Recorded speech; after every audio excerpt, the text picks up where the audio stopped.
Hello everyone, welcome back to my channel. आज मैं आपको यूनिट 4 का सृजनात्मक टॉपिक है उसका पार्ट 8 पढ़ा रही हूँ। अगर आप मेरे चैनल पर नए आए हो तो मेरी वीडियो को लाइक, सब्सक्राइब और बेल आइकन का बटन दबाना ना भूलें। मेरी वीडियो स्टार्टिंग से लेके लास्ट तक देखिए ताकि पूरा कंटेंट आपको अच्छे से समझ में आए। तो देखो, आज मैं हमारा जो सब टॉपिक है वो क्या है, सृजनात्मक बालकों की विशेषताएं एवं उनकी पहचान।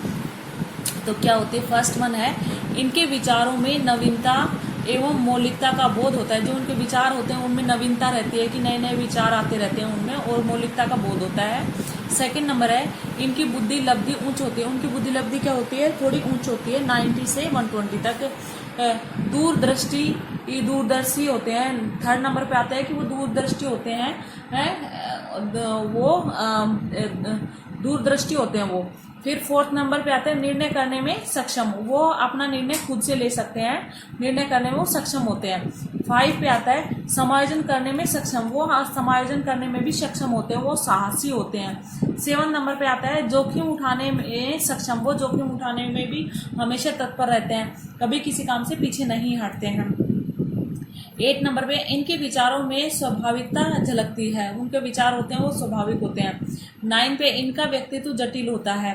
10 है जिज्ञासा प्रवृत्ति की अधिकता, यानी कि खोजबीन अधिक करने वाले होते हैं। 11 होते हैं इनके व्यक्तित्व में समकालु प्रवृत्ति होती है, वो समकालु प्रवृत्ति के होते हैं, दूसरों पे शक करते रहते हैं।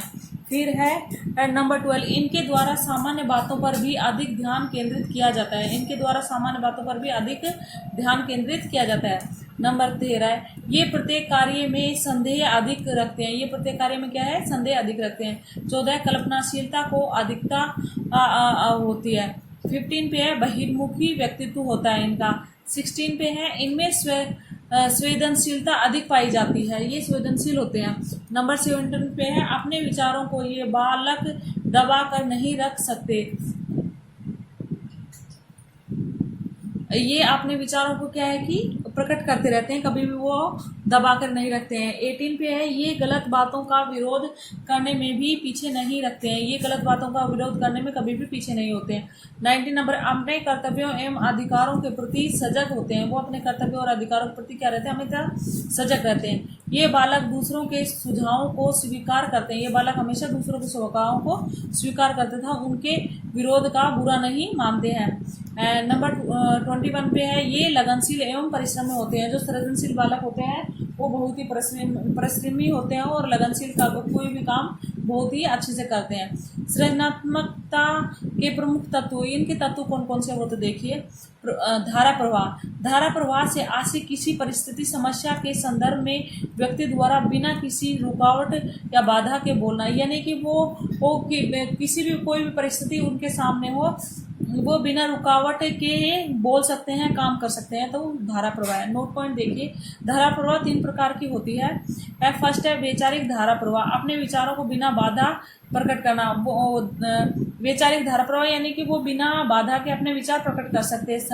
सहचर्य धारा प्रवाह, एक वस्तु का दूसरी वस्तु से संबंध स्थापित करना, वो एक वस्तु का दूसरी वस्तु के साथ संबंध स्थापित करते हैं। अभिव्यक्ति धारा प्रवाह, किसी वस्तु से भिन्न प्रकार की वस्तुओं का निगमन, यानी कि वो किसी वस्तु से भिन्न भिन्न प्रकार की वस्तुओं का निर्माण कर सकते हैं। नेक्स्ट है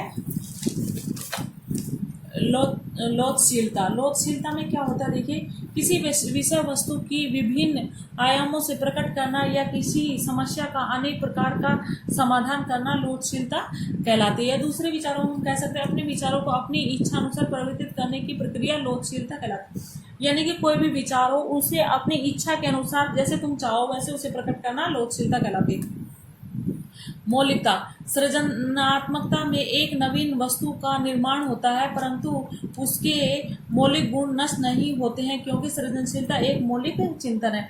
ये मौलिकता में क्या होता है, सृजनात्मकता में एक नवीन वस्तु का निर्माण होता है और उसके गुण नष्ट नहीं होते, और उसी से ही हम दूसरी वस्तु का या दूसरे विचारों का क्या कर सकते हैं, सृजनात्मक मौलिक चिंतन कर सकते हैं, तो उसे क्या बोलेंगे, मौलिकता बोलेंगे। संवेदनशीलता, संवेदनशीलता देखिए, संवेदनशीलता में व्यक्ति बालक यानी कि प्रत्येक वस्तु के गुण दोषों की व्याख्या करता है। संवेदनशीलता में क्या होता है कि क्या अच्छा है क्या बुरा है उसके गुण दोषों की व्याख्या करता है, कोई वस्तु हो या कोई भी चीज हो, क्योंकि बालक संवेदनशीलता में वस्तुओं के वास्तविक स्वरूप को पहचानता है।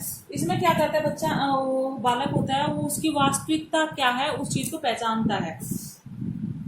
विस्तारण यानी कि सृजनात्मकता में विस्तारण का भाव निहित होता है, क्योंकि सृजनात्मक बालक प्रत्येक वस्तु की विस्तृत व्याख्या सरल पूर्वक कर सकता है। सृजनात्मकता में क्या होता है, इसमें क्या है कि इसमें विस्तार का भाव निहित होता है, क्योंकि सृजनात्मक बालक प्रत्येक वस्तु की विस्तृत व्याख्या सरल पूर्वकता से कर सकता है। पुनः परिभाषीकरण, सृजनात्मकता में मूल वस्तुओं से मौलिक गुणों के आधार पर नवीन वस्तुओं का निर्माण किया जा सकता है तथा उसके नवीन गुणों के आधार पर उसे पुनः परिभाषित किया जा सकता है। यानी कि उसमें क्या होता है कि बच्चे सृजनात्मकता के मूल वस्तुओं को मौलिक गुणों के आधार पर, उनके जो मौलिक गुण है उनके आधार पर नई वस्तुओं का निर्माण कर सकता है और फिर उन नवीन गुणों के आधार पर उसे पुनः परिभाषित कर सकता है उस वस्तु को। अभी नेक्स्ट है हमारा मनोवैज्ञानिक के अनुसार सृजनात्मकता के गुण और विशेषताएं क्या क्या होती है। गिलफोर्ड के अनुसार सृजनात्मकता के गुण और विशेषताएं ये 5 प्रकार की होती हैं। देखिए, संज्ञान, स्मरण, अपसारी चिंतन, अभिसारी चिंतन और मूल्यांकन, ये गिलफोर्ड के अनुसार इन्होंने गुण और दोष बताए। नेक्स्ट देखिए, हिलमैन के अनुसार सृजनात्मकता के गुण 4 प्रकार के होते हैं, नवीनता, विलक्षणता, विस्मय और अद्भुत मनोखा। नेक्स्ट है बारबर मेहंदी के अनुसार सृजनात्मकता के गुण उन्होंने 3 प्रकार के गुण बताए, मौलिकता, प्रभाविकता और लचीलापन। नेक्स्ट है विक्टोरिया मेरिया के अनुसार गुण उन्होंने 5 प्रकार के बताए, मौलिकता, स्वतंत्र निर्माण, मनोविनोद, स्वयंता और संवेदनशीलता। गुण के अनुसार सृजनात्मकता के गुण 6 प्रकार के होते हैं, सहचर्यता, नंबर 2 आदर्श दक्षता, नंबर 3 मौलिकता, नंबर 4 है अनुकूलता, नंबर 5 है लोच की निरंतरता, नंबर 6 तार्किक मूल्यांकन की योग्यता। अभी नेक्स्ट है हमारा सृजनात्मक के मापने के महत्वपूर्ण सिद्धांत है। जो सृजनात्मकता के मापन के जो सिद्धांत है, मनोविश्लेषणात्मक सिद्धांत यानी सिगमंड फ्राइड ने दिया, अंतर्दृष्टि सूझ का सिद्धांत, सहचर्य का सिद्धांत, स्वभाव अभिप्रिय का सिद्धांत, उपयोगिता का सिद्धांत, अभ्यास का सिद्धांत, जन्मजात शक्ति का सिद्धांत, इच्छा शक्ति का सिद्धांत, बौद्धिक दिवांगनी का सिद्धांत, ये कुछ सिद्धांत थे। अभी देखिए सृजनात्मक के मापने के महत्वपूर्ण कुछ कथन होते हैं, वो देखिए। विश्व में सर्वप्रथम सृजनात्मकता का मापन करने का श्रेय गिलफोर्ड को जाता है। सबसे पहले सृजनात्मकता का मापन गिलफोर्ड ने किया था। गिलफोर्ड ने सृजनात्मकता का मापन करने हेतु केंद्र विमुख विधि, अपसारी चिंतन का प्रयोग किया। केंद्र विमुख विधि और अपसारी चिंतन का प्रयोग किया था। भारत में सर्वप्रथम सृजनात्मकता का मापन करने का श्रेय बारबर मेहंदी को जाता है। अब्राहिम ने सृजनात्मक के मापन हेतु शाही धब्बा परीक्षण किया था। मेलकार्टी ने सृजनात्मकता के मापन हेतु चित्रकन परीक्षण किया था। टोरेंसो एक अशाब्दिक परीक्षण है।